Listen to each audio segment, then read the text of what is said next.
pars quand? Je pars en Haïti dans une semaine. En fait, Tu vois, il n'y a pas d'hasard. la Guadeloupe, c'était juste une escale technique, puisqu'il y a des amis qui ont souhaité que je fasse une conférence sur le rôle de la femme dans l'histoire de l'Afrique. Donc, je suis passé en Guadeloupe pour faire 2 conférences. Et là, je me rends en Haïti. Et je pense que je ferai le tour des universités pour en parler en présentant des preuves irréfutables. Parce que ce que les gens ne savent pas dans la Caraïbe, d'ailleurs, il y a un problème de connexion, puisqu'il n'y a pas assez de bateaux pour faire cette connexion. Et si je pense qu'il y avait cette possibilité de se rendre dans différentes îles, le mépris des Haïtiens serait tombé à l'eau. Puisque la Guadeloupe a connu une période de liberté entre 1794 et 1802, mais c'est grâce justement aux Haïtiens. Une année auparavant, les Haïtiens se sont affranchis. Parce que souvent on dit qu'on a libéré les esclaves en Haïti. Les Haïtiens n'ont jamais été libérés. Ils se sont affranchis tout seuls avec la machette. Donc voilà pourquoi Non, mais les Haïtiens sont les premiers Africains déportés dans la Caraïbe qui ont brisé les chaînes de l'oppression. Ce monsieur est un grand professeur. Il est juste de passage en Guadeloupe. Sans le savoir.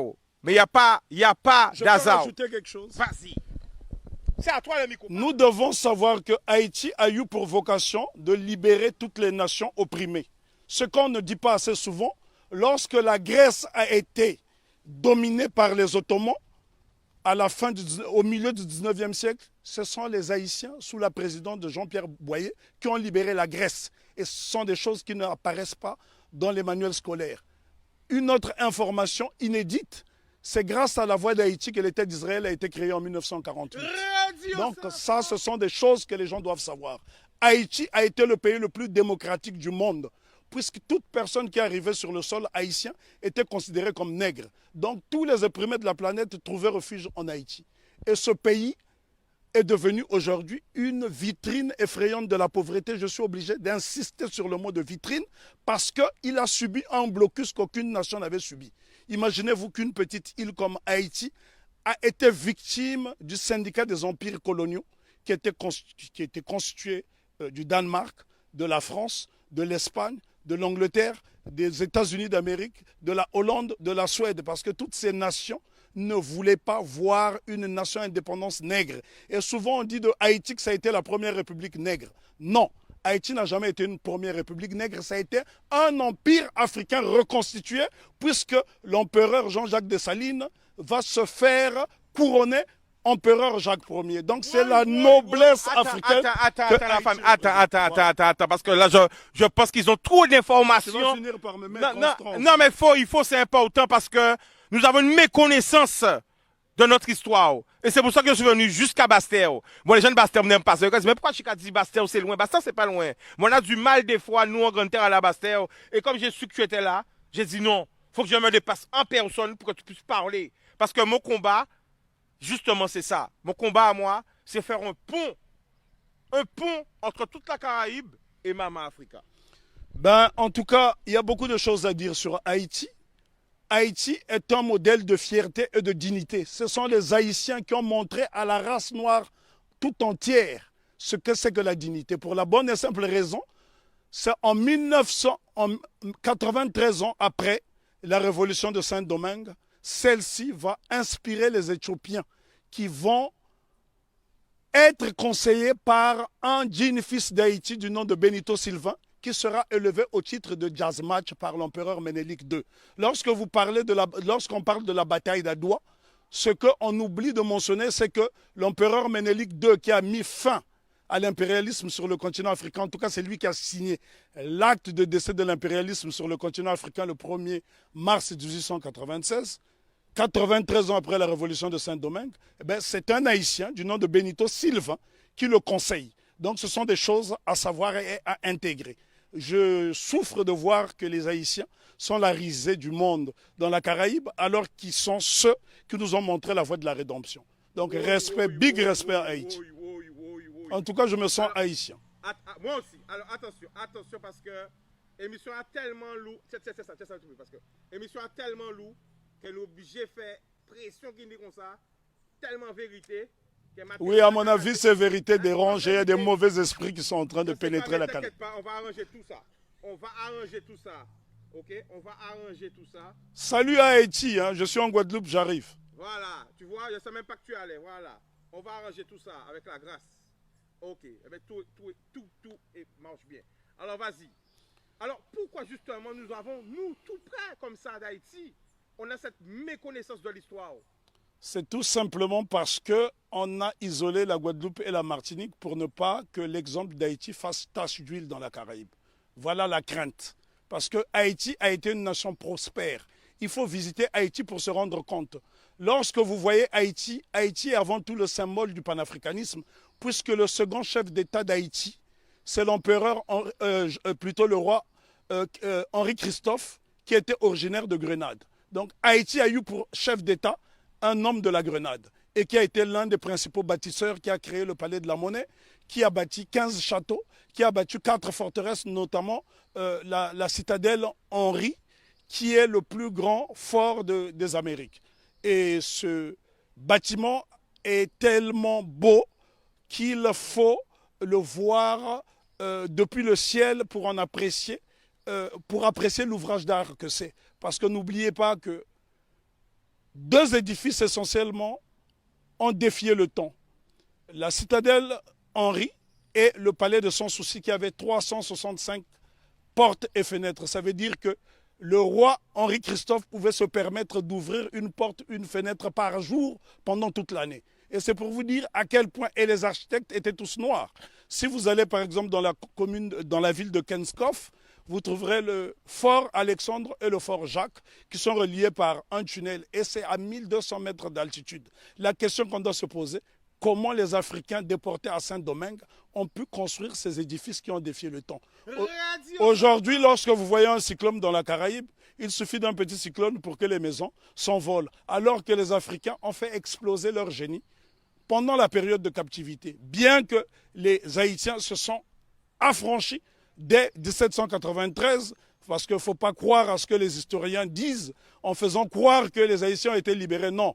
Lorsque les négriers sont arrivés, les Haïtiens étaient déjà libres, puisqu'ils avaient lancé ce fameux slogan « Coupez tête, boulet caille ». Et il y a un homme dont on ne parle pas, on parle souvent de Toussaint Louverture, qui fut le plus grand des généraux nègres de tous les temps. On parle de Jean-Jacques Dessalines, je dis béni soit leur nom pour l'éternité, mais seulement il y a un jeune colonel qui s'est battu âprement lors de la bataille de Vertières, c'est Capois-la-Mort, François Capois-la-Mort, qui a défié les canons de l'insolence, les canons de l'arrogance en disant « j'aime la mort ». Et Capois, on le retrouve sur le billet de Sangourde en Haïti. Ce sont là des éléments essentiels que nous devons connaître afin d'aller vers l'émancipation définitive. Alors, en résumé, pour parler d'Haïti. On ne peut pas résumer l'histoire d'Haïti, elle est trop belle, elle est trop grande, elle est trop belle. L'histoire d'Haïti, oui, on ne peut pas résumer l'histoire d'Haïti. Haïti, on doit en parler avec passion. Moi, je suis né sur le continent africain, mais je suis né au Congo, mais ce sont les Haïtiens qui m'ont montré le chemin de la liberté, parce que lorsque le Congo, aujourd'hui dit démocratique, accède à l'indépendance le 30 juin 1960, la Belgique tente de saboter l'indépendance de cette jeune nation. Et ce sont les Haïtiens qui vont venir par souci de panafricanisme aider le Premier ministre Patrice Lumumba qui malheureusement sera assassiné 6 mois plus tard. Ce sont les Haïtiens qui ont brisé le blocus de la France en Guinée. Ce sont les Haïtiens qui ont bloqué le blocus de la Belgique en République démocratique du Congo. Donc nous sommes redevables tous en Haïti. Alors la famille, attention, je vais te stopper parce que tout ce que tu dis là, moi personnellement, je n'étais pas au courant et je pense qu'il y a beaucoup de personnes qui ne sont pas au courant. Mais le problème, ce n'est pas seulement de le dire, il faut le prouver parce que j'ai une base de données assez solide et j'ai assez d'éléments pour le montrer. Quand vous voulez, invitez-moi, je vous ferai un exposé dense sur Haïti. Il nous faudra 2 jours parce que lorsque je parle d'Haïti, je suis dans un étang second. Je suis en transe. On ne peut pas parler d'Haïti de façon légère parce que cette révolution est la première depuis que nous avons perdu l'initiative historique. C'est la première qui est victorieuse parce qu'il y a eu des révolutions aux États-Unis. Il y en a eu au Brésil, notamment avec la création du Quilombo de Palmarès au Brésil avec Zumbi. Mais sauf que toutes ces révolutions dans la Caraïbe ont été étouffées. Si vous allez par exemple en Antigua, vous avez un village qui s'appelle Liberté, où les Africains se sont affranchis très tôt. Mais toutes ces tentatives de souveraineté n'ont pas été concrétisées. Donc ce sont les Haïtiens qui vont pérenniser. N'oublions pas que Haïti sera envahi pendant 29 ans par les États-Unis d'Amérique pour punir cette nation d'avoir vaincu les Blancs. C'est Haïti qui a libéré l'Amérique latine avec Simon Bolivar. Et encore, lorsqu'on dit que c'est Haïti qui a libéré, ce n'est qu'une partie d'Haïti, puisqu'à cette époque, Haïti était divisé en deux. Il y avait Haïti du Nord, qui était un royaume dirigé par le roi Henri Christophe, et il y avait le Sud, la République du Sud d'Haïti, qui était dirigée par Alexandre Pétion. Et ce bout de terre d'Haïti du Sud va donc donner des soldats, de l'argent à Simon Bolivar pour aller libérer une bonne partie de l'Amérique latine. Si vous observez les drapeaux de l'Équateur, du Venezuela, de la Colombie, vous trouverez des armoiries similaires, même les couleurs, à celles du drapeau d'Haïti. Donc c'est très important pour nous d'étudier Haïti parce que Haïti, c'est le symbole de notre fierté. Et les gens dans la Caraïbe doivent intégrer cette notion. Si les Haïtiens n'avait pas lancé ce slogan « Coupez tête, boulet, caille » qui a fait trembler le monde entier, ben, probablement que l'abolition de l'esclavage aurait eu lieu peut-être plus tardivement. Est-ce que tu peux nous donner des exemples de pays? Parce que là, on est en direct. L'exemple que je peux vous donner. Quel pays a été aidé par Haïti? Le Congo, pays dont je suis originaire, la République démocratique du Congo a été aidée par Haïti parce qu'en 80 ans de colonisation belge, les Belges n'ont même pas été fichus de former une dactylographe. Et la première dactylographe qui va dactylographier le discours de Lumumba, c'est Suzanne Peck, qui est la mère de Raoul Peck. Donc Haïti est au cœur de notre émancipation.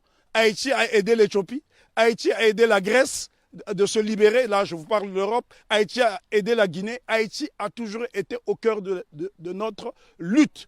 L'exemple le plus simple, lorsque vous arrivez à Cuba, sur les bords du Malecón, vous trouverez un grand monument qui est dédié à Antonio Maceo. Très peu de gens connaissent ce héros qu'on appelait à l'époque le Tito de bronze. Lui-même qui est le véritable père de l'indépendance de Cuba. On vous parle souvent de José Martí, mais en vérité le père de l'indépendance de Cuba, celui qui a lancé les hostilités contre les Espagnols, c'est Antonio Maceo. Lui-même a été formé en Haïti. Donc Haïti, si vous allez à Cuba, les Haïtiens sont très respectés. Il y a des localités entières où on trouve des Haïtiens. Il n'y a que dans la Caraïbe francophone où on voit ce mépris.